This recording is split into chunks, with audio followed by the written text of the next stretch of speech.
Hello students, फिर से आप सभी का द साइंस मैजिक में स्वागत है। ऑर्गेनिक केमिस्ट्री का अपना चैप्टर चल रहा था अल्कोहल, फिनोल व ईथर। उसमें अपन ने अल्कोहल व फिनोल की रासायनिक अभिक्रियाएं कंप्लीट कर ली थी। रासायनिक अभिक्रिया चल रही थी, उनमें से 3-4 रिएक्शंस अपन ने कंप्लीट की थी। एक तो एसिडिक रिएक्शन और एक जो थी एसिडिक स्ट्रेंथ, अम्लीय सामर्थ्य, और एक था फिनोल का अम्लीय सामर्थ्य। ये अपन ने पढ़ लिया था। अब जो अपन पढ़ेंगे, स्टार्ट करेंगे अपन फोर्थ नंबर। 3 रिएक्शन अपन ने पढ़ ली थी। फोर्थ नंबर अपन स्टार्ट करेंगे प्रतिस्थापी समूह का प्रभाव। कहने का मतलब ये हुआ कि जैसे फिनोल है, उसके ऊपर आप कोई प्रतिस्थापी जोड़ दो। प्रतिस्थापी का मतलब ये हुआ, प्रतिस्थापी एक तो होते हैं इलेक्ट्रॉन डोनेटिंग, एक होते हैं इलेक्ट्रॉन विड्रॉइंग। एक तो इलेक्ट्रॉन दाता समूह होते हैं और एक तो कहते हैं अपन इलेक्ट्रॉन दाता समूह और एक इलेक्ट्रॉन ग्राही समूह होते हैं। ठीक है, इलेक्ट्रॉन को अपनी ओर खींचने वाले। तो उन ग्रुप के ऐड करने से फिनोल की एसिडिटी पे क्या इफेक्ट पड़ता है, वो अपन आज के चैप्टर में पढ़ेंगे। देखो, जैसे फोर्थ नंबर अपन लिखेंगे प्रतिस्थापी समूह का प्रभाव। प्रतिस्थापी समूह का प्रभाव, इफेक्ट ऑफ सब्स्टिट्यूटिंग ग्रुप। प्रतिस्थापी समूह का प्रभाव जब आप देखोगे तो इसमें देखो, जैसे अपन बात करें कि भाई प्रतिस्थापी समूह जो होते हैं वो एक तो क्या होते हैं, इलेक्ट्रॉन दाता समूह होते हैं। एक तो क्या होते हैं, इलेक्ट्रॉन दाता समूह होते हैं। इलेक्ट्रॉन दाता समूह का मतलब ये हुआ कि ये फिनोल की जो रिंग है, जो फिनोल में जो बेंजीन रिंग पाई जाती है और उसके ऊपर जो OH जुड़ा हुआ रहता है, वहां पर ये क्या करेंगे, ऑक्सीजन पर इलेक्ट्रॉन डेंसिटी को बढ़ा देंगे। इलेक्ट्रॉन डोनेट करेंगे तो इलेक्ट्रॉन डेंसिटी को क्या कर देंगे, बढ़ा देंगे। ठीक है, और एक होते हैं अपने इलेक्ट्रॉन ग्राही समूह है।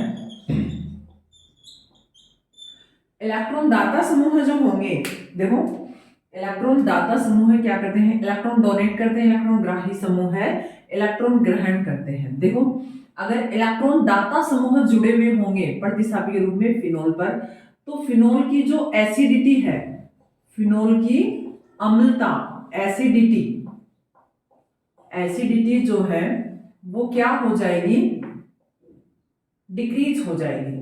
क्या हो जाएगी, डिक्रीज हो जाएगी, कम हो जाएगी। ठीक है, और अगर इलेक्ट्रॉन ग्राही समूह जुड़े हुए होंगे, इलेक्ट्रॉन विड्रॉइंग ग्रुप जुड़े हुए होंगे, तो वो क्या कर देते हैं, फिनोल की एसिडिटी जो होती है, अम्लता, उसको क्या कर देते हैं, बढ़ा देते हैं, इंक्रीज कर देते हैं, अधिक कर देते हैं। ठीक है, अब इसमें भी देखो, जो प्रतिस्थापी समूह होता है आपके पास, उस प्रतिस्थापी समूह का भी प्रभाव होता है। जैसे अगर प्रतिस्थापी समूह जो है वो ऑर्थो पोजीशन पे जुड़ा हुआ है या पैरा पोजीशन पे जुड़ा हुआ है या फिर मेटा पोजीशन पर जुड़ा हुआ है, उसके अकॉर्डिंग इनके एसिडिटी उससे भी क्या होती है, इफेक्ट होती है। तो प्रतिस्थापी समूह जो होते हैं, प्रतिस्थापी समूह जो होते हैं,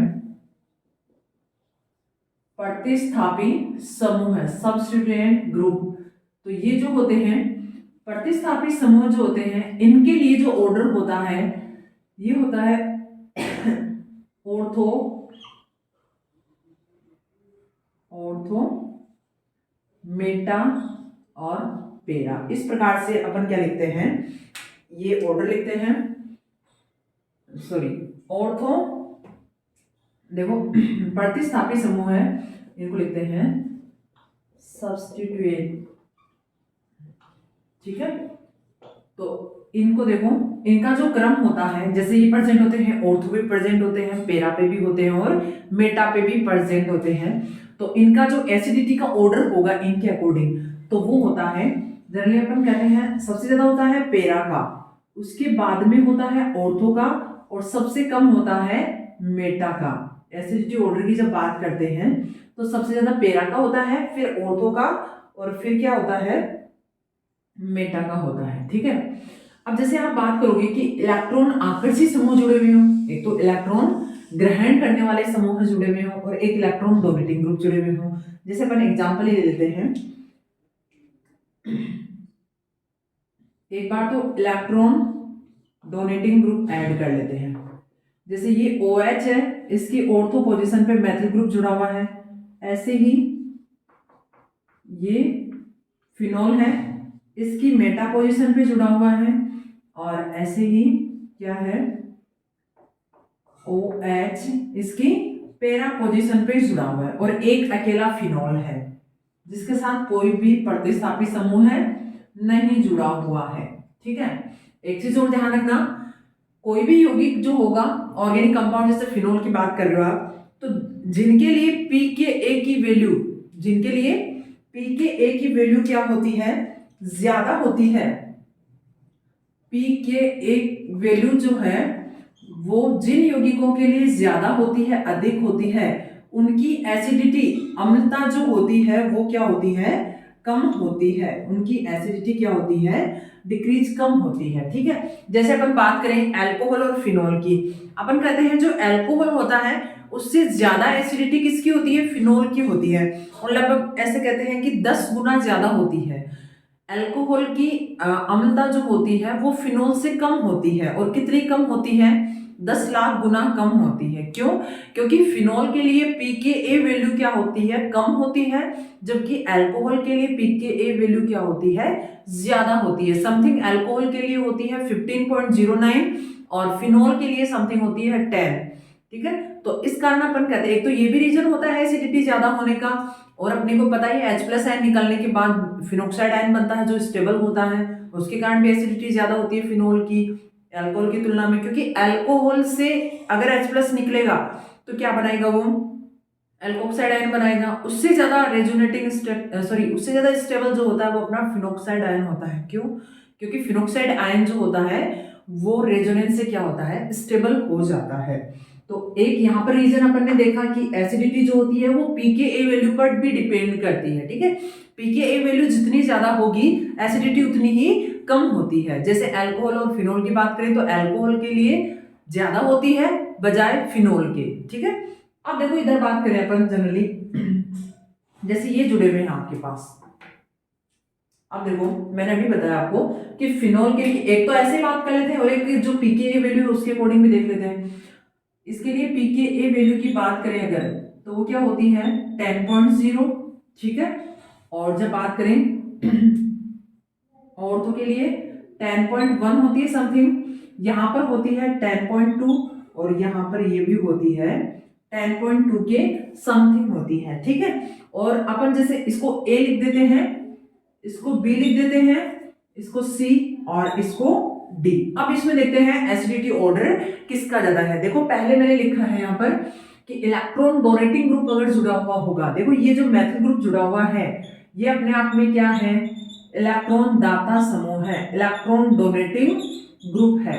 तो इलेक्ट्रॉन डोनेटिंग ग्रुप जुड़े हुए होंगे तो एसिडिटी को क्या करेंगे, वो कम करेंगे। ठीक है, तो इसका मतलब ये हुआ कि अकेला फिनोल है वो इन सबसे क्या है, ज्यादा एसिडिक है, मोर एसिडिक है, तो इसलिए इसकी एसिडिटी तो सबसे ज्यादा होगी, क्योंकि तीनों के साथ क्या जुड़ा हुआ है, इलेक्ट्रॉन दाता समूह है जो फिनोल की अम्लता को क्या कर रहा है, कम कर रहा है।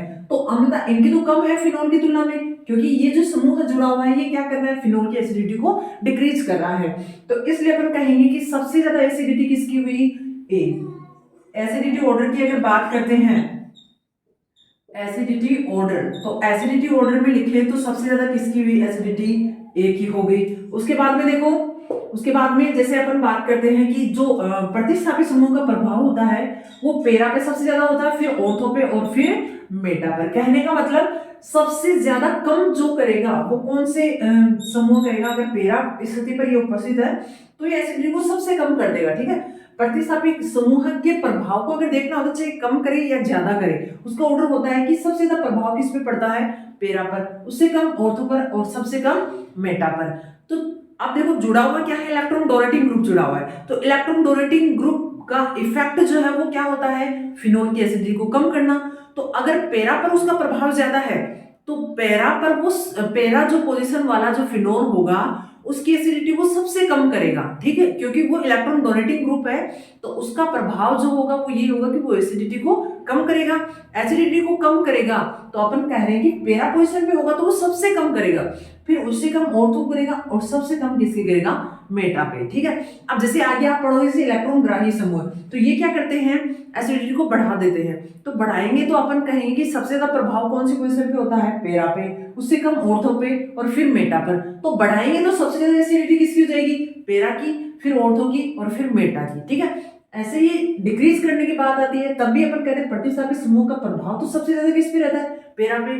तो वो अगर डिक्रीज करने वाला समूह जुड़ा हुआ है तो वो सबसे ज्यादा कम भी किसको करेगा, पेरा को ही कम करेगा। तो अपन कहेंगे ये जो ऑर्डर होगा इसमें एक ही तो सबसे ज्यादा होगी एसिडिटी, उससे कम जो होगी वो किसकी होगी, मेटा की, क्योंकि इसके ऊपर इसका प्रभाव कम लग रहा है, सबसे कम प्रभाव होता है इसका। तो ये एसिडिटी डिक्रीज तो करेगा लेकिन इनकी तुलना में कम ही डिक्रीज करेगा। ठीक है, तो फिर ये ऑर्डर हो जाएगा बी। ठीक है, अब इससे कम किसकी होगी, फिर ऑर्थो का नंबर आ जाएगा। ठीक है, तो सी, और सबसे कम किसकी हो जाएगी, डी की, क्योंकि डी वाला जो है वो पेरा पोजीशन पे इलेक्ट्रॉन डोनेटिंग ग्रुप जुड़ा हुआ है। पेरा पोजीशन पर इलेक्ट्रॉन डोनेटिंग ग्रुप अपना सबसे ज्यादा प्रभाव दिखाता है, इसलिए वो पेरा पोजीशन वाले की एसिडिटी सबसे कम कर देगा। कहने का मतलब ये पेरा पोजीशन पर जुड़ा हुआ है तो इसकी एसिडिटी सबसे कम हो जाएगी। देखो इनका नाम लिखते हैं तो लिखते हैं अपन ऑर्थोक्रिसोल, ऑर्थोक्रिसोल, ये होता है मेटाक्रिसोल, ये होता है पेराक्रिसोल। ठीक है, जब आपको एसिडिटी ऑर्डर पूछा जाए तो आपको क्या लिखना है, इधर एक ही एसिडिटी सबसे ज्यादा होगी, क्यों, क्योंकि इससे कोई इलेक्ट्रॉन डोनेटिंग ग्रुप नहीं जुड़ा हुआ है तो फिनोल की एसिडिटी सबसे ज्यादा हो गई। अब थोड़ा इलेक्ट्रॉन डोनेटिंग ग्रुप जो है वो मेटा पर कम प्रभाव दर्शाता है तो इसकी जो एसिडिटी है वो थोड़ी कम करेगा। ठीक है, कम तो करेगा लेकिन थोड़ी कम कर पाएगा इनकी तुलना में, फिर इससे थोड़ी ज्यादा कम यहाँ करेगा, फिर सबसे कम यहाँ पर कर देगा। ठीक है, तो सबसे कम एसिडिटी किसकी हो जाएगी, डी की हो जाएगी। ठीक है, अब ऐसे ही अपन, ये तो इलेक्ट्रॉन डोनेटिंग समूह की बात थी, ऐसे ही अपन बात करते हैं इलेक्ट्रॉन विड्रॉइंग जो है, इलेक्ट्रॉन ग्राही जो अपने पास इलेक्ट्रॉनों को ग्रहण करते हैं, उनसे क्या होता है, एसिडिटी तो इंक्रीज होती है अभी, और प्रतिस्थापी समूह का प्रभाव सबसे ज्यादा आपने अभी देखा इधर, प्रतिस्थापी समूह का प्रभाव सबसे ज्यादा पेरा पे होगा, चाहे वो कम करे या ज्यादा करे, उससे फिर कम किस पे होगा, ऑर्थो पे, सबसे कम मेटा पर। ठीक है, यही ऑर्डर रहेगा। अब देखते हैं अपन, अभी लेते हैं, देखो एग्जांपल, अगर इलेक्ट्रॉन एक्सेप्टिंग ग्रुप जुड़े हुए हो, जैसे सबसे पहले तो फिनोल तो लिखना ही है आपको, ये फिनोल आ गया, और इसके बाद में जैसे नाइट्रो ग्रुप ऐड कर दिया आपने तो ये ऑर्थो पे नाइट्रो ग्रुप ऐड किया है, उसके बाद में मेटा पोजीशन पर ऐड कर दिया, और लास्ट में अपन ने पेरा पोजीशन पर ऐड कर दिया। अब देखते हैं यहाँ पर एसिडिटी पे क्या इफेक्ट पड़ता है। देखो ये क्या है, फिनोल, ये फिनोल है, और ये है 2 नाइट्रोफिनोल, ये है 3 नाइट्रोफिनोल, और ये है 4 नाइट्रोफिनोल। इसमें देखना आप जैसे इसको डिनोट करते हैं ए, ये है बी, ये है सी, और ये है डी। ठीक है, ए बी सी डी। अब आपसे पूछा जाए कि यहाँ पर एसिडिटी ऑर्डर क्या होगा। देखो सबसे पहली बात तो यहाँ पर जब फिनोल के साथ क्या जोड़ रखा आपने, इलेक्ट्रॉन ग्राही समूह जोड़ रखा, इलेक्ट्रॉन को खींचने वाला समूह आपने जोड़ रखा है, तो इलेक्ट्रॉनों को खींचेगा वो समूह है, तो वो क्या करेगा, ऑक्सीजन पर ऑल ओवर इलेक्ट्रॉन डेंसिटी को भी क्या कर देगा, डिक्रीज करेगा, क्योंकि इसका नेचर क्या है, इस समूह का नेचर है इलेक्ट्रॉनों को अपनी ओर खींचना, तो इलेक्ट्रॉनों को अपनी ओर खींचने स्टार्ट कर देगा, तो ऑल ओवर ऑक्सीजन परमाणु जो है उसके ऊपर भी इलेक्ट्रॉन डेंसिटी क्या हो जाएगी, डिक्रीज हो जाएगी। इलेक्ट्रॉन डेंसिटी जब ऑक्सीजन पर डिक्रीज हो जाती है तो अपन पढ़ते हैं कि H+ आयन आसानी से निकल जाता है। H+ आयन आसानी से निकलता है उसे ही आप क्या कहते हो, एसिडिटी कहते हैं, उसे ही अम्लता कहते हैं, कि भाई आसानी से जहां H+ निकल जाता है उसकी एसिडिटी सबसे ज्यादा होती है। ठीक है, ऐसा ही आपने अभी देखा, देखो इससे पहले आपने लिया electron donating group, electron donating group क्या कर रहा है, ऑक्सीजन पे इलेक्ट्रॉन डेंसिटी को बढ़ा रहा है, इलेक्ट्रॉन डेंसिटी को बढ़ाएगा तो H+ आयन आसानी से नहीं निकलेगा, इसलिए वह क्या कर देता है, जो एसिडिटी है उसको कम कर देता है। लेकिन अब क्या ले रहे हो आप, इलेक्ट्रॉनों को खुद खींचने वाला समूह, इलेक्ट्रॉन विड्रॉइंग ग्रुप ले रहे हो आप, तो इलेक्ट्रॉन विड्रॉइंग ग्रुप क्या करता है, ऑक्सीजन परमाणु, उसका नेचर इलेक्ट्रॉन खींचने का है, तो वो क्या करता है, ऑक्सीजन परमाणु पर इलेक्ट्रॉन डेंसिटी को कम कर देता है। इलेक्ट्रॉन डेंसिटी को कम कर देता है तो H+ आयन इजीली क्या हो जाता है, रिमूव हो जाता है। अब देखो प्रतिस्थापी समूह का प्रभाव क्या होता है, सबसे ज्यादा किस पे रहेगा, पैरा पोजीशन पर, उससे कम ऑर्थो पोजीशन पर, और सबसे कम किस पे रहता है, मेटा पोजीशन पर। तो वही बात, अगर पैरा पोजीशन प्रतिस्थापी समूह का जो प्रभाव वो ज्यादा है, तो ऐसे अगर इलेक्ट्रॉन विड्रॉल ग्रुप जुड़ा हुआ है तो पैरा पोजीशन वाले की एसिडिटी सबसे ज्यादा हो जाएगी, फिर ऑर्थो वाले की, फिर मेटा वाले की, और फिर जो फिनोल है जिसके साथ कुछ नहीं जुड़ा हो उसकी, क्योंकि इसके साथ कुछ नहीं जुड़ा और इनके साथ वो ग्रुप जुड़े हुए हैं जो एसिडिटी को बढ़ाते हैं, ठीक है। इसलिए उनमें भी प्रभाव सबसे ज्यादा किसका है, पैरा का। आपने कहा प्रतिस्थापी समूह का प्रभाव सबसे ज्यादा कौन सी पोजीशन पे रहता है, पैरा पे। तो पैरा पोजीशन वाले का जो एसिडिटी है वो सबसे ज्यादा होगी, उससे कम इसकी, फिर सबसे कम, सॉरी सबसे ज्यादा तो डी की होगी, फिर बी की, फिर सी की, फिर ए की, ठीक है। ये प्रतिस्थापी समूह का प्रभाव देखा आपने इधर, तो इसी ऑर्डर के अकॉर्डिंग आप लिखते हैं इधर। एसिडिटी ऑर्डर की अगर बात करते हैं, एसिडिटी ऑर्डर, तो देखो सबसे ज्यादा प्रभाव किस पे रहता है, पैरा पे। तो सबसे ज्यादा जो एसिडिटी होगी वो किसकी होगी, डी की हो जाएगी, और फिर ऑर्थो वाले पे रहता है, फिर बी की हो जाएगी, और फिर मेटा वाले पे रहता है तो सी, और सबसे कम एसिडिटी है वो ए की हो जाएगी, क्योंकि उस पे तो ऐसा कोई समूह नहीं जुड़ा हुआ जो इलेक्ट्रॉन डेंसिटी को बढ़ा रहा हो, इंक्रीज कर रहा हो, ठीक है। तो ये था प्रतिस्थापी समूह के प्रभाव के बारे में। और देखो एक वो पीके वैल्यू वाला फैक्टर बताया था मैंने, तो इनकी जो पीके वैल्यू की बात करते हो आप, तो फिनोल का तो पहले से ना वही है, फिनोल का चेंज थोड़ी होगा। पीके वैल्यू जो होती है वो होती है 10.0, इधर होती है 8.7, सॉरी 8.3, 8.3, इधर होती है 7.2, और इधर होती है 7.1, ठीक है। सॉरी एक मिनट, ये मेटा वाला लिख दिया था उधर। मेटा की होती है 8.3 और ऑर्थो की होती है 7.1। तो देखो सॉरी 7.2, तो सबसे कम पीके वैल्यू किसकी है, डी की है, देखो डी आ गया। फिर उससे ज्यादा किसकी है, बी की है तो बी आ गया। फिर उससे ज्यादा सी की है तो सी आ गया, और ए आ गया फिर, ठीक है। तो पीके वैल्यू फैक्टर अभी बताया था। पीके वैल्यू जो होती है वो जितनी ज्यादा होगी एसिडिटी जो होगी वो उतनी ही कम हो जाएगी, डिक्रीज हो जाएगी, ठीक है। तो ये सब्सटेंट होते हैं, उनका प्रभाव देखा अपन ने कि उनका क्या प्रभाव पड़ता है। आगे देखो, ये एक अपन क्वेश्चन पढ़ते हैं इसमें कि जो अल्कोहल होता है उसकी एसिडिटी जो होती है वो फिनोल से 10 लाख गुना अधिक होती है। फिनोल से क्या होती है, 10 लाख गुना अधिक होती है, क्यों, ठीक है। इसका रीजन बताना है आपको। ये प्रतिस्थापी समूह का प्रभाव तो कंप्लीट हो गया है। इसमें वही बात, दो प्रकार के समूह होते हैं और उनसे एसिडिटी डिक्रीज और इंक्रीज हो जाती है। इसके बाद में देखो, जैसे आप एथेनॉल की बात करते हो, किसकी बात करते हैं, एथेनॉल की बात करते हैं। तो एथेनॉल जो होता है, एथेनॉल के लिए बात करते हैं, क्वेश्चन अपने पास।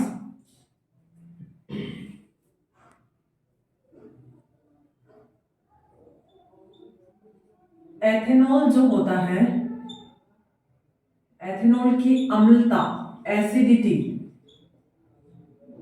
एथेनॉल की एसिडिटी जो होती है वो फिनोल से 10 लाख गुना कम होती है, 10 लाख गुना कम होती है। कैसे, ठीक है। ये एक क्वेश्चन है अपने पास, ये क्या है, क्वेश्चन है, इसका आंसर बताना है।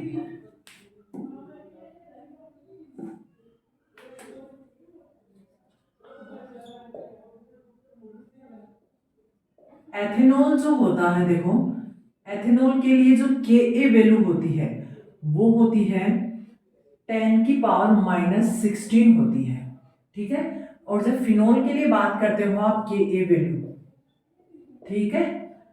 फिनोल के लिए के ए वैल्यू की बात करते हो तो वो होता है 10 की पावर माइनस 10, ठीक है। तो ये के ए वैल्यू अपने पास, इसके अकॉर्डिंग अपन क्या निकालेंगे, पी के ए वैल्यू निकालेंगे, ठीक है। अपन ने अभी पढ़ा जैसे पी के ए वैल्यू जो होती है, पी के ए वैल्यू जो होगी वो जितनी ज्यादा होगी, एसिडिटी जो होगी, अम्लता जो होगी, अम्लता जो होगी वो क्या होती है, कम होती है, ठीक है। अब देखो जैसे अभी बात करें, जैसे पी के ए जो होता है, पी के ए का मान जब लिखा जाता है तो लिखा जाता है माइनस लॉग के ए, ठीक है, माइनस लॉग के ए। तो माइनस लॉग के ए लिखेंगे तो इसमें के ए की वैल्यू पुट करेंगे। जैसे पहले आप एथेनॉल की बात कर लो, एथेनॉल जो है इसके लिए पी के ए वैल्यू निकालेंगे अपन, देखो माइनस लॉग 10 की पावर माइनस 16, ठीक है। तो इसमें क्या लिखेंगे, देखो जो भी यहाँ घात में संख्या होती है उसको कहाँ लाते हैं अपन, आगे ले आते हैं। तो क्या आ जाएगा, लॉग सॉरी माइनस 16, माइनस है पहले से और माइनस आएगा तो प्लस हो जाएगा, फिर भी लिख लेते हैं चलो, माइनस 16 लॉग 10, ठीक है। तो क्या आ जाएगा यहाँ पर 16 इंटू लॉग 10, 16 इंटू लॉग 10 की वैल्यू जो होती है वो क्या होती है, 1 होती है। तो यहाँ पर 1 रखेंगे तो क्या आ जाएगा, 1 रखेंगे तो ये आ जाएगा 16, ठीक है। कहने का मतलब एथेनॉल के लिए जो पी के ए वैल्यू होती है वो होती है लगभग 16 आती है, ठीक है। और जैसे अपन बात करें किसके लिए, अपन बात करते हैं फिनोल की। फिनोल में क्या होता है, फिनोल जो होता है इसके लिए के ए वैल्यू अभी अपन ने लिखी है, क्या है 10 की पावर माइनस 10, ये तो क्या है के ए वैल्यू है। और हमें क्या निकालना है, पी के ए वैल्यू। तो देखो पी के ए इक्वल टू होता है माइनस लॉग के ए, ठीक है। के ए जो है उसका माइनस लॉग लेना है। तो क्या आ जाएगा, माइनस लॉग 10 की पावर माइनस 10, क्या आ जाएगा माइनस माइनस 10 लॉग 10, वही बात, लॉग 10 की वैल्यू क्या होती है, 1 होती है। तो माइनस माइनस क्या हो जाएगा प्लस, तो क्या आ जाएगा 10 इंटू 1 और ये क्या आ जाएगा 10, ठीक है। तो अपन लिखते हैं जो एथेनॉल होता है, एथेनॉल जो होता है इसके लिए तो पी के ए वैल्यू क्या आ गई आपके पास 16 आ गई, और जो फिनोल है इसके लिए पी के ए वैल्यू क्या आ गई आपके पास, पी के ए वैल्यू जो है वो 10 आ गई, ठीक है। तो क्या लिखते हैं भाई, इसमें लिखा जाता है कि भाई ये जो हुआ एथेनॉल जो है वो फिनोल से क्या होता है, कम एसिडिक होता है, ठीक है। यहां से जैसे ये लिखा गया है 10 लाख गुना कम होती है, देखो यहां से अगर आप लिखोगे तो देखो के ए वैल्यू में ये डिफरेंस देखो 6 का आ रहा है, तब लिखा है यहाँ पर सॉरी 6 लाख गुना होता है, सॉरी 10 लाख गुना 10 लाख गुना क्या होती है, कम होती है, ठीक है।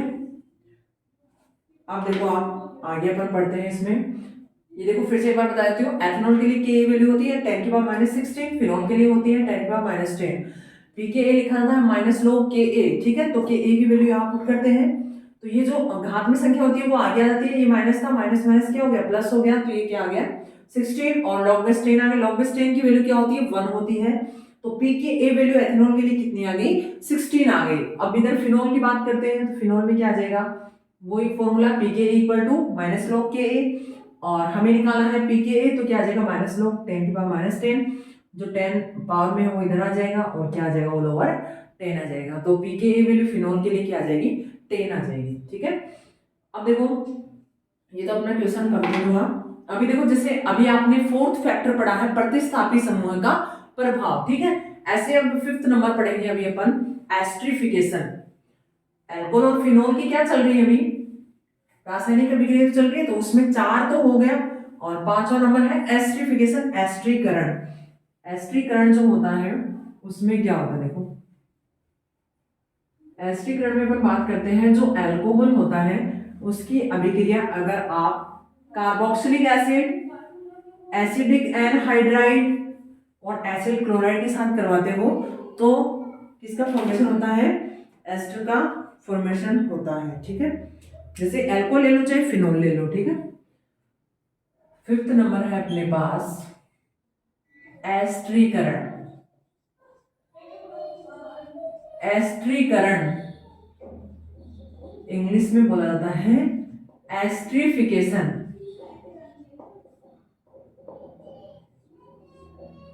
एस्ट्रीफिकेशन में देखो क्या होता है। एस्ट्रीफिकेशन जो होगा इसमें देखो एल्कोहल या फिनोल,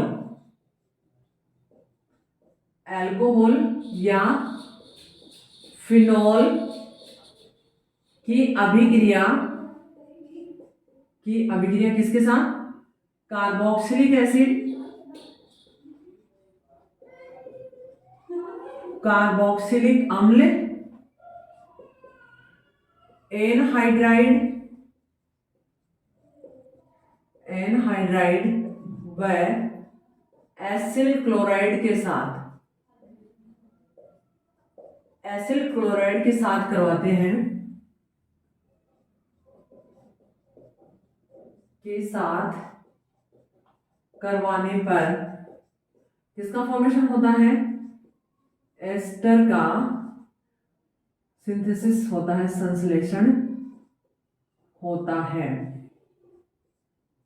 संश्लेषण होता है। देखो क्या लिखा अपन ने अभी, एल्कोहल या फिनोल जो होते हैं उनकी अभिक्रिया कार्बोक्सिलिक एसिड, एनहाइड्राइड और एसिल क्लोराइड के साथ करवाते हैं तो किसका फॉर्मेशन होता है, एस्टर का फॉर्मेशन होता है। देखो अभी रिएक्शन देखते हैं। इसमें रिएक्शन की बात करें तो जैसे या तो एल्कोहल होगी तो एरिल समूह आ जाएगा, और अगर आप फिनोल होगे तो एरिल समूह आ जाएगा, और एल्कोहल होगे तो एल्किल समूह आ जाएगा, ठीक है।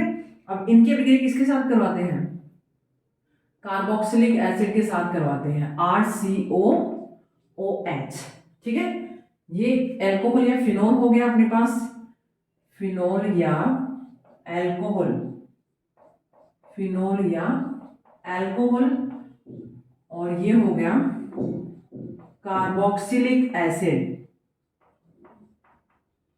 कार्बोक्सिलिक अम्ल। देखो इसके साथ अभिक्रिया करवाते हैं तो क्या होता है, यहां से वाटर का एक मॉलिक्यूल क्या हो जाता है, रिलीज हो जाता है। देखो यहां से H और यहां से OH ये निकल जाते हैं और क्या बन जाता है, ROCOOR। इसको R डैश मानते हो तो यहाँ पर R डैश आ जाएगा और क्या रिलीज हो जाएगा, H2O। ये क्या बन गया अपना, एस्टर बन गया। देखो ये सिंपल सी रिएक्शन है। इसमें जैसे आप बात करोगे, देखो फिनोल या एल्कोहल काम में लोगे और साथ में किसकी रिएक्शन करवाओगे, कार्बोक्सिलिक एसिड की, तो क्या बन जाएगा, एस्टर बनता है और वाटर मॉलिक्यूल क्या हो जाता है, रिलीज हो जाता है। देखो यहां से क्या बचा आपके पास, एलिल समूह है या एल्किल समूह, उसके साथ ऑक्सीजन जुड़ा हुआ है, एलिल समूह या एल्किल समूह उसके साथ ऑक्सीजन जुड़ा हुआ है। इधर क्या बचा, इधर बच गया आपके पास CO और CO, सॉरी ये गलत लिख दिया,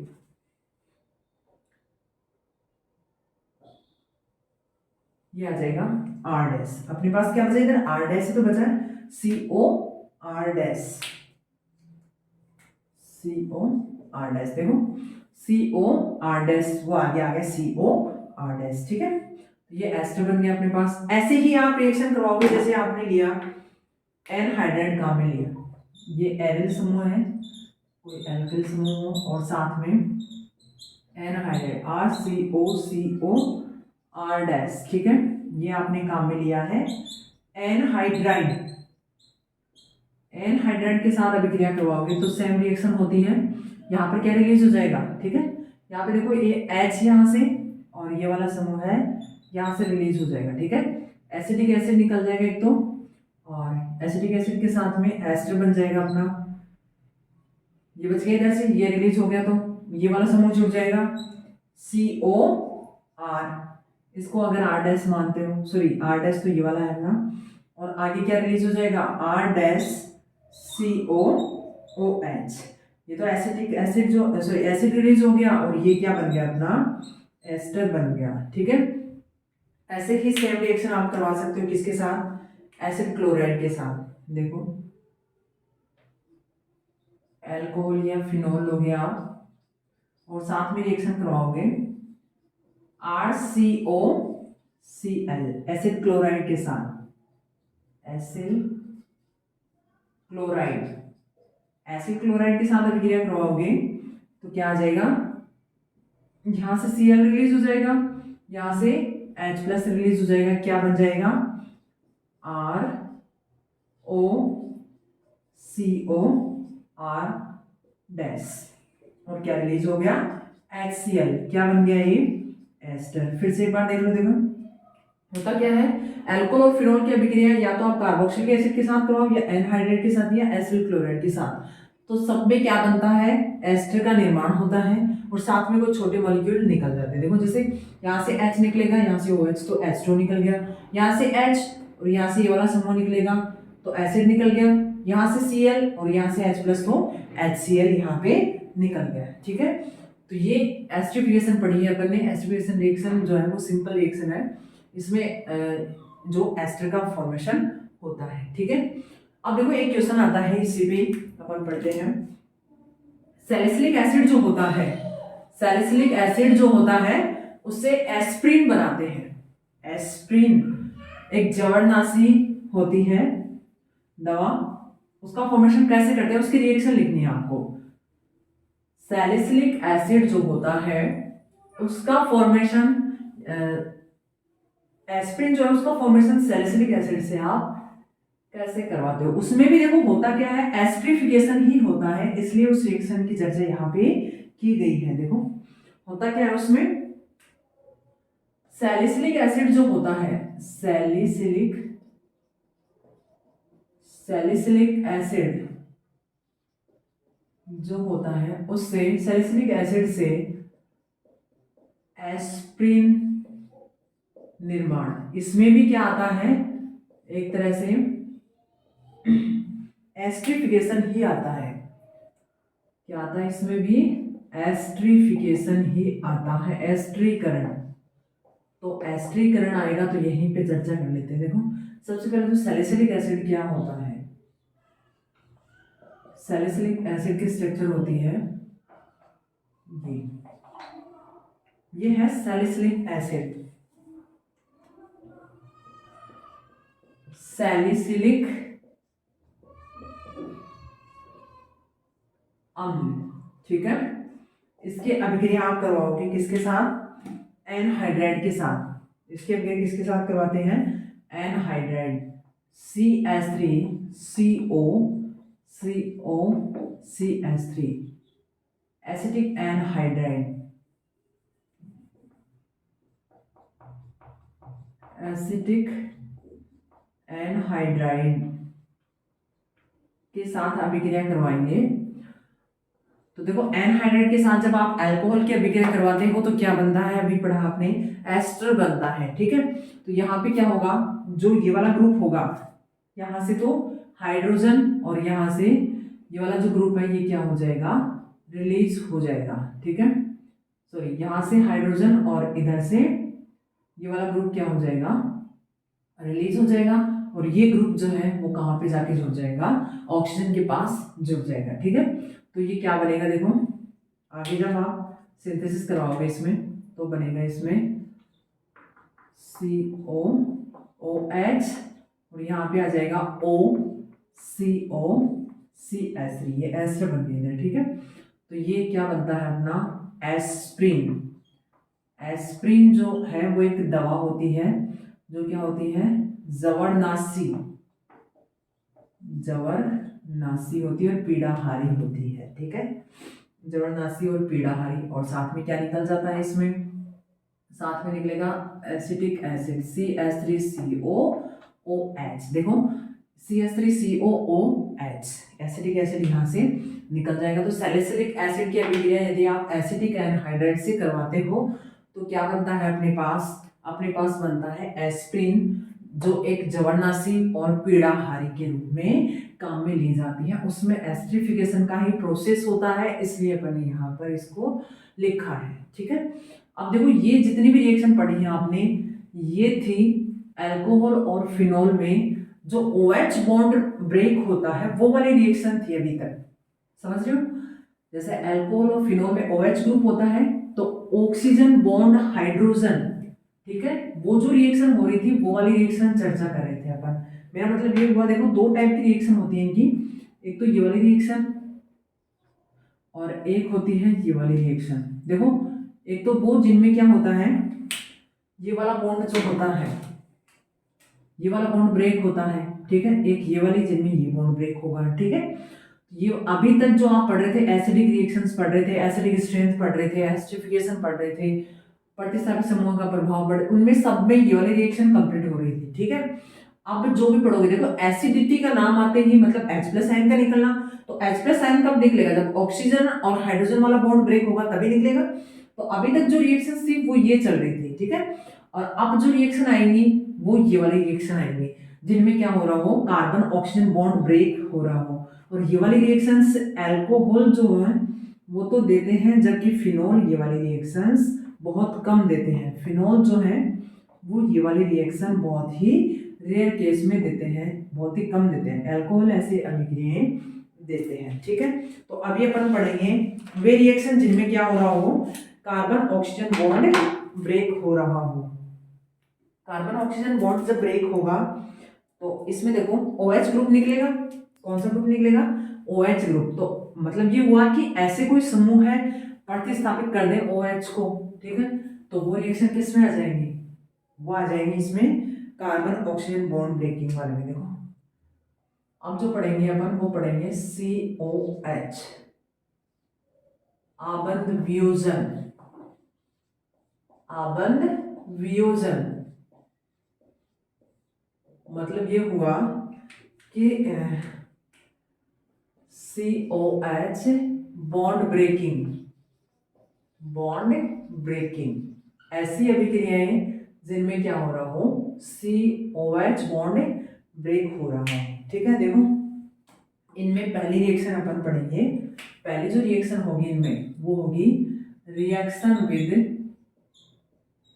halogen acid, reaction with halogen acids, halogen अम्लों के साथ अभिक्रिया, हैलोजन अम्लों के साथ अभिक्रिया। इनमें ये जो अभिक्रिया होंगी इनमें कौन सा बॉन्ड ब्रेक होगा, कार्बन ऑक्सीजन वाला बॉन्ड ही ब्रेक होगा।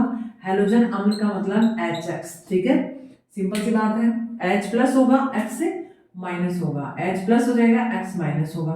कार्बन और OH में बॉन्ड ब्रेकिंग करोगे आप तो यहाँ पे प्लस और यहाँ पे माइनस, तो प्लस से कौन जुड़ जाएगा, ये जुड़ जाएगा, और माइनस से कौन जुड़ जाएगा, H+ जुड़ जाएगा। सिंपल सी रिएक्शन है इसमें। जैसे रिएक्शन देखते हैं, ROH plus H bond X,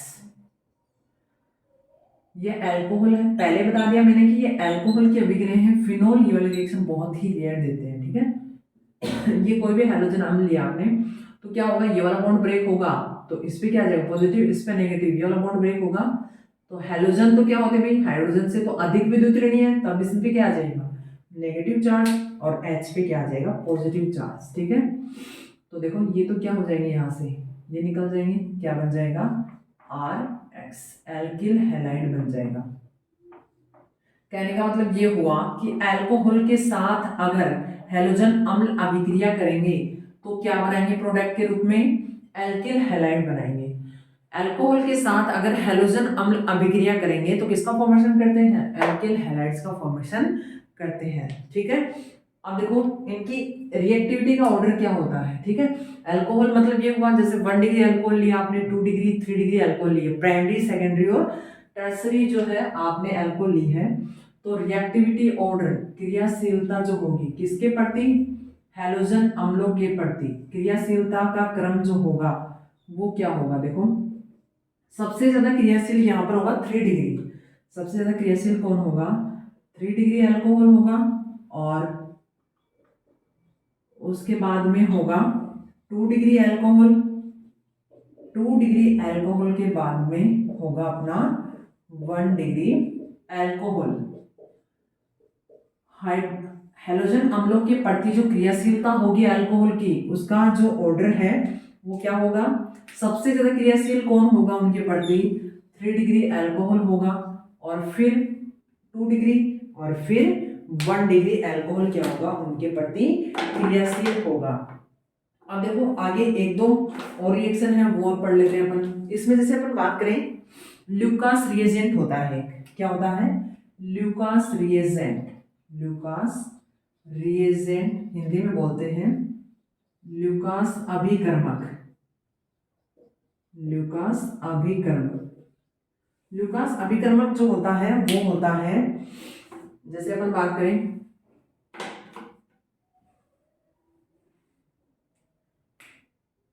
इसमें मिक्सर होता है एक तो कंसंट्रेट HCl, सांद्र HCl, और साथ में लिया जाता है डिहाइड्रेटेड निर्जल जिंक क्लोराइड ZnCl2। ये मिक्सर जो होता है वो क्या कहलाता है, ल्यूकास रिएजेंट कहलाता है। ठीक है, अब ल्यूकास रिएजेंट के प्रति भी अगर अपन अल्कोहल की क्रियाशीलता की बात करते हैं, तो ल्यूकास रिएजेंट से क्रिया करके ये क्या करेंगे, पहली बात तो ये ल्यूकास रिएजेंट के साथ अल्कोहल जो है वो अल्कोहल्स इनके साथ अभिक्रिया करके, अल्कोहल के साथ अभिक्रिया करके, के साथ अभिक्रिया करके ये क्या देते हैं, धुंधलापन मिलता है, इनसे धुंधलापन दिखाई देता है, धुंधलापन होगा। अब देखो रिएक्टिविटी ऑर्डर मतलब कई अल्कोहल ऐसे होंगे जो ल्यूकास रिएजेंट को आपने अल्कोहल में मिक्स किया और मिक्स करते ही वो धुंधला हो गया। ठीक है,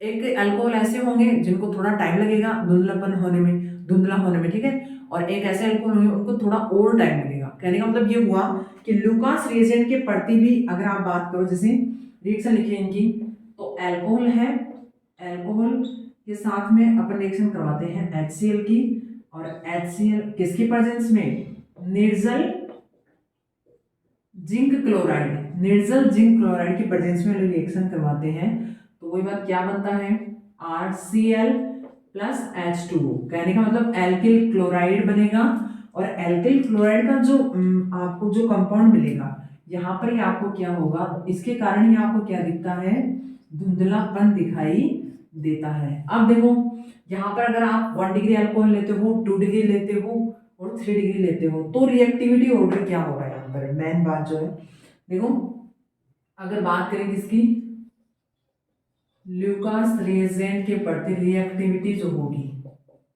क्रियाशीलता जो होगी, उसमें देखो क्रियाशीलता, देखो जब आप 1 डिग्री अल्कोहल काम में लोगे, क्या लोगे, 1 डिग्री अल्कोहल काम में लोगे, तो उसमें तो क्या होगा, देखो 1 डिग्री अल्कोहल, और बात करते हैं अपन, एक ले लेते हैं अपन 2 डिग्री, 2 डिग्री अल्कोहल, और लिख लेते हैं 3 डिग्री अल्कोहल। अब इनमें रिएक्टिविटी देखो, मतलब ये हुआ कि इनमें से कौन सा अल्कोहल ऐसा है जो जल्दी से धुंधला हो जाएगा, मतलब उसमें मिक्स करने पर जल्दी से वो सॉल्यूशन जो है वो धुंधला हो जाएगा। ठीक है, तो देखो 3 डिग्री अल्कोहल को आप जब मिलाते हो, 3 डिग्री अल्कोहल में जब आप ल्यूकास रिएजेंट मिलाते हो, ल्यूकास रिएजेंट, तो ये क्या होता है, तुरंत धुंधला हो जाता है, तुरंत क्या हो जाता है, धुंधला हो जाता है। ठीक है, और 2 डिग्री अल्कोहल थोड़ी देर बाद में, थोड़ी देर बाद में धुंधला होता है, और इसको क्या लगता है, कुछ समय लगता है, इसको कुछ समय बाद में। कहने का मतलब ये हुआ जैसे ये तो तुरंत हो जाएगा, और इसमें 1-2 मिनट या 4-5 मिनट लगेंगे, और इसमें समथिंग आधा घंटा लगेगा, जिससे क्या होगा, ये रिएक्टिविटी बताता है कि ल्यूकास रिएजेंट के प्रति 3 डिग्री अल्कोहल जो है वो मोर रिएक्टिव है, उससे कम रिएक्टिव होगा 2 डिग्री, और सबसे कम होगा 1 डिग्री। ठीक है, ये था ल्यूकास रिएजेंट के बारे में। फिर से बता देती हूँ, ल्यूकास रिएजेंट जो होता है वो सांद्र HCl और निर्जल जिंक क्लोराइड का क्या होता है, मिक्सर होता है। अल्कोहल की अभिक्रिया जब इसके साथ करवाई जाती है तो एल्किल क्लोराइड का निर्माण होता है, जो एक धुंधला सॉल्यूशन बनाता है। अब देखो अल्कोहल के साथ इसकी अभिक्रिया देखते हैं कि 1 डिग्री अल्कोहल में क्या होता है, 2 डिग्री में क्या होता है, 3 डिग्री में। देखो ल्यूकास रिएजेंट की अभिक्रिया आप 3 डिग्री के साथ कराते हो तो वो जो सॉल्यूशन है वो तुरंत धुंधला हो जाता है। कहने का मतलब 3 डिग्री अल्कोहल जो है वो ल्यूकास रिएजेंट के प्रति मोर रिएक्टिव है, अधिक क्रियाशील है। मतलब ये हुआ कि जैसे आप यहाँ पर लिखो कि लुकास रीजन के प्रति रिएक्टिविटी ऑर्डर की बात करें तो सबसे ज्यादा 3 डिग्री, फिर 2 डिग्री, और सबसे कम रिएक्टिविटी जो है वो 1 डिग्री की होगी। ठीक है, और इसमें देखो 3 डिग्री में तो तुरंत धुंधला हो जाता है, 2 डिग्री में थोड़ा सा टाइम लगता है, 1-2 मिनट मान लो, या ज्यादा से ज्यादा 5 मिनट मान लो, और 1 डिग्री में क्या होता है, समथिंग आधा घंटा 30 मिनट लगती है। ठीक है, तो ये लुकास रिएजेंट के बारे में था। अभी अपन एक और इसका केमिकल रिएक्शन जो है उनका एक और बच गया लास्ट में, एक और रिएक्शन, एक टाइप की रिएक्शन बच गई, निर्जलन, डिहाइड्रेशन जो है वो पढ़ते हैं। डिहाइड्रेशन, डिहाइड्रेशन किस प्रकार से अल्कोहल जो होती है ये डिहाइड्रेशन रिएक्शन भी दर्शाती है। डिहाइड्रेशन का मतलब ये हुआ, अल्कोहल को जब आप गर्म करते हो तो उसमें से क्या निकल जाता है, वाटर का मॉलिक्यूल निकल जाता है, और किसका फॉर्मेशन होता है, एल्कीन का फॉर्मेशन होता है, और इस अभिक्रिया को क्या बोला जाता है, निर्जलन, डिहाइड्रेशन अभिक्रिया कहा जाता है, डिहाइड्रेशन रिएक्शन। और देखो जैसे भी आपने जैसे पढ़ा, ये जो होते हैं ना प्रोटिक एसिड जो होते हैं, प्रोटिक एसिड का मतलब ये हुआ कि जो H+ जिनके पास प्रोटॉन होता है वो अम्ल, उनकी उपस्थिति में अगर आप गर्म करते हो अल्कोहल को तो उनमें से क्या निकल जाता है, वाटर का मॉलिक्यूल निकल जाता है, और क्या बन जाता है, एल्कीन बन जाती है। देखो कोई भी protic acid, protic acids, protic अम्ल, प्रोटिक अम्ल कौन से होते हैं, जिनके पास क्या होता है, प्रोटॉन होता है। जैसे अपन बात करें H2SO4 है, H3PO4 फॉस्फोरिक एसिड है। ठीक है, इनके साथ जब इनकी प्रेजेंस में जब अल्कोहल को गर्म किया जाता है तो डिहाइड्रेशन के द्वारा उनसे अल्कोहल से क्या बन जाती है, एल्कीन बन जाती है। ठीक है, अब जैसे अपन बात करें, सबसे पहले अपन ले लेते हैं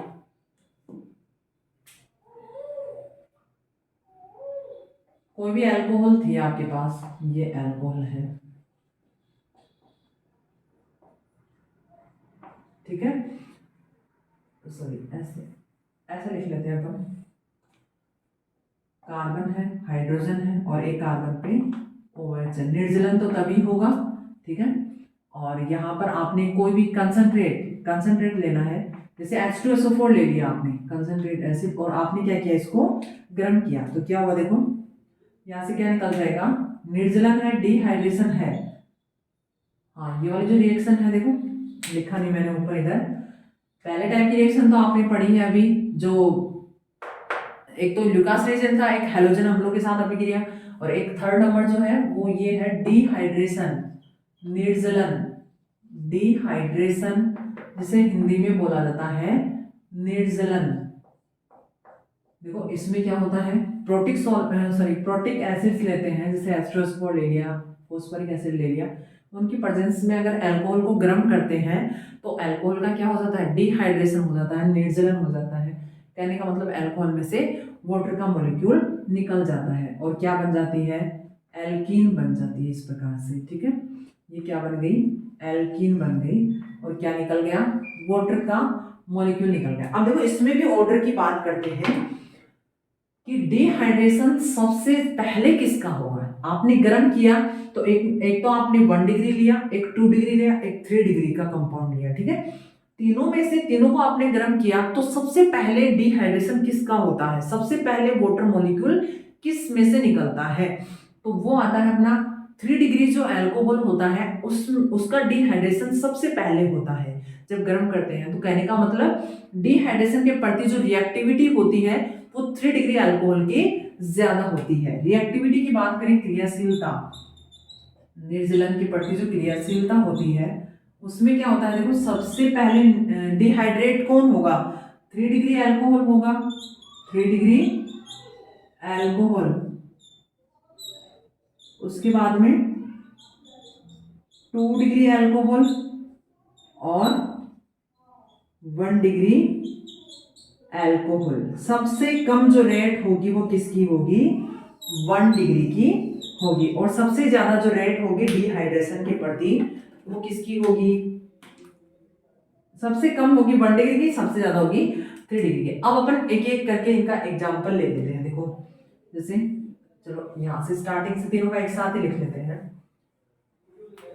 आपने जैसे लिया सबसे पहले 1 डिग्री अल्कोहल काम में लिया है। क्या काम में लिया है?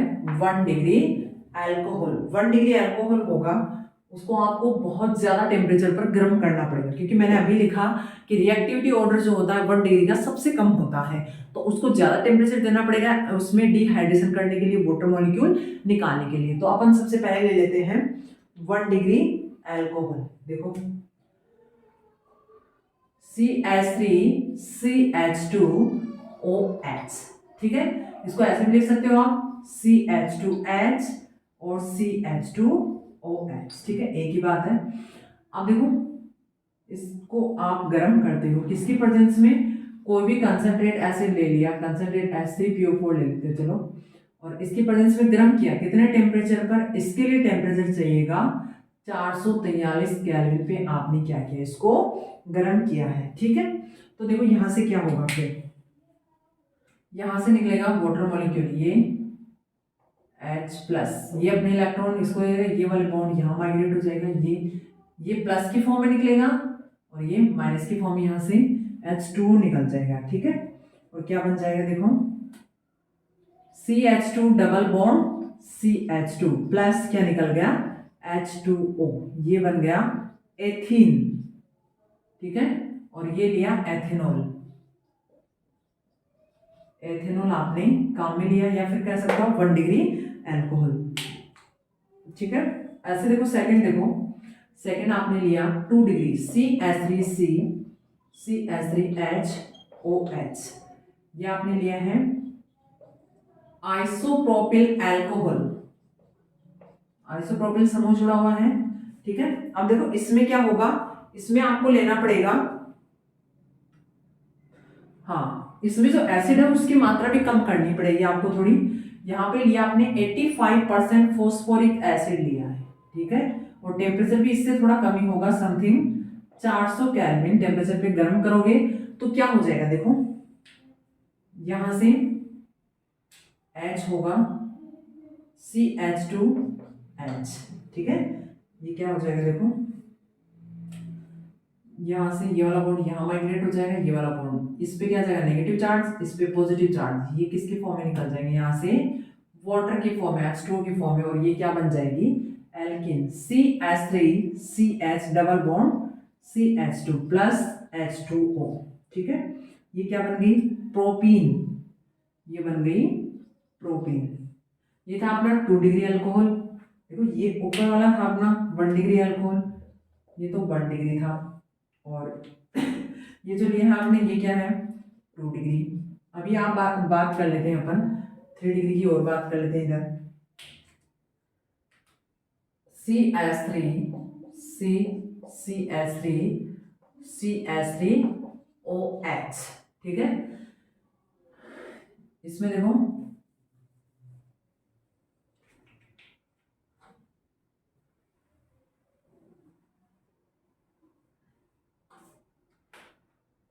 CH3CH3OH, और यहाँ से लिख देते हैं CH2H। ऐसे एक हाइड्रोजन, किसी भी एक मेथिल ग्रुप का हाइड्रोजन निकाल के लिख देते हैं। इसको लिखते हैं अपन तृतीयक ब्यूटिल अल्कोहल, तृतीयक ब्यूटिल अल्कोहल, या फिर कह सकते हो आप इसको 3 डिग्री अल्कोहल। इसके लिए आपको एसिड चाहिएगा समथिंग 20% फॉस्फोरिक एसिड लिया है आपने, टेम्परेचर भी कम हो जाएगा, यहाँ पे समथिंग 358 केल्विन पे आपको गर्म करना पड़ेगा। यहाँ पर 400 केल्विन पे गर्म किया था आपने। फिर क्या बन जाएगा? CH3 double bond CH2। देखो यहाँ से क्या हुआ, ये वाला बॉन्ड यहाँ माइग्रेट हो गया और ये वाला बॉन्ड यहाँ माइग्रेट हो गया, इसके इलेक्ट्रॉन इसके पास आ गए, ये पॉजिटिव क्या निकल गया यहाँ से, बॉन्ड के इलेक्ट्रॉन इधर चले गए तो इस पे तो पॉजिटिव बचेगा, बॉन्ड के इलेक्ट्रॉन इसके पास आ रहे हैं तो ऑक्सीजन पे नेगेटिव आ गया, तो क्या निकल गया साथ में? H2O निकल गया, क्या निकल गया? प्लस H2O, ठीक है। और इसका नाम क्या हो जाएगा 1 2 3, ठीक है, 2 मैथिल प्रोपीन, 2 मैथिल प्रोपीन बन जाएगा अपने पास। तो अपन यहाँ से देख सकते हैं कि भी जो अभी जैसे पहले भी लिखा आपने रिएक्टिविटी ऑर्डर क्या हो जाएगा, क्रियाशीलता का क्रम जो है वो क्या हो जाएगा, सबसे ज़्यादा 3 डिग्री है, फिर 2 डिग्री और फिर 1 डिग्री, इसका क्या हो जाएगा क्रियाशीलता का क्रम हो जाएगा। ठीक है, देखो 1 डिग्री के लिए आपको ज़्यादा टेम्परेचर की रिक्वायरमेंट थी, 2 डिग्री के लिए आपको थोड़ा कम टेम्परेचर देना पड़ा, और 3 डिग्री के लिए और भी कम देना पड़ा, क्योंकि 3 डिग्री की रिएक्टिविटी सबसे ज़्यादा है, फिर 2 डिग्री, फिर 1 डिग्री। तो आज की क्लास में अपन ने ये कुछ फिनॉल और अल्कोहल की रिएक्शन कंप्लीट की हैं। अगले वीडियो में भी इनके केमिकल रिएक्शन 2-3 और रह गए हैं, वो और कंप्लीट कर लें। Thank you.